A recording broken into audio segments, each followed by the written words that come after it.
সংসদের ভিতরে চিৎকার দেব, রাজপথে সমান তালে আমাদের আন্দোলন চলছে, আরো বেগবান হবে দিনের পর দিন।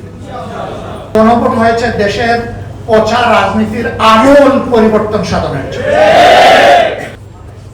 আসেন আমরা সংস্কার করার জন্য, সংশোধনের জন্য একটা সংশোধন কমিশন করি।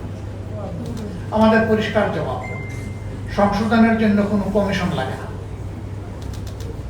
সংশোধনের জন্য সরকারি দল ট্রেজারি বেঞ্চ থেকে বিল আনতে পারে, বিরোধী দল আনতে পারে। সেই বিল আসবে, ব্যাটিংয়ে যাবে, আবার ফিরে আসবে, তারপরে আলোচনা হবে, আলোচনার পর ভোটে যাবে, ভোটে যদি এটা গ্রহণযোগ্য হয় তাহলে পাস হয়ে যাবে। এটার জন্য কোনো কমিশন লাগে না। এখানে সংশোধনী কমিশন করার জন্য গণভোট হয় না। গণভোট হয়েছে দেশের পচা রাজনীতির আমূল পরিবর্তন সাধনের জন্য, ফ্যাসিবাদের মূল কেটে দেওয়ার জন্য।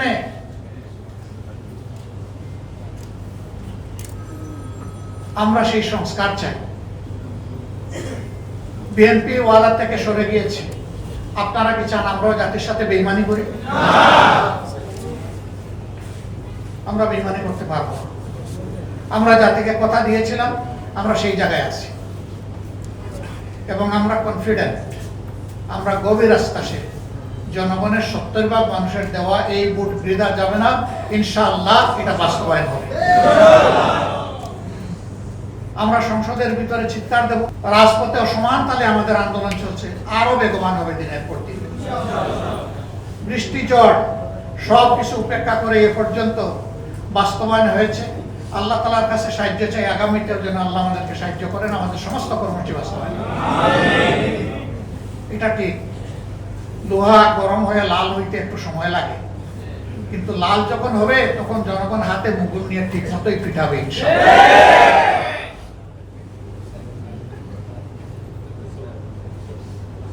আমরা দীর্ঘদিন একসাথে মজলুম ছিলাম, আন্দোলন করেছি, সংগ্রাম করেছি, নির্বাচন করেছি, সরকার পরিচালনা করেছি, রাজনীতি করেছি, কিন্তু এখন আমাদের কোনো কোনো বন্ধুর ভাষায় বক্তব্য মনে হয় তারা জীবনে আমাদেরকে কোনোদিন দেখেন নাই। ভুলে গেছেন এত তাড়াতাড়ি? স্মরণ হতে সময় লাগবে না, একটা ঝাঁকুনিই যথেষ্ট।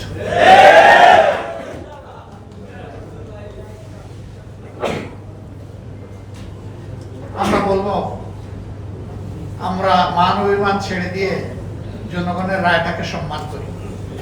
সংসদের ভিতরে বলেছি যদি এটা সম্মান করেন তাহলে এই সংসদ সম্মানিত হবে,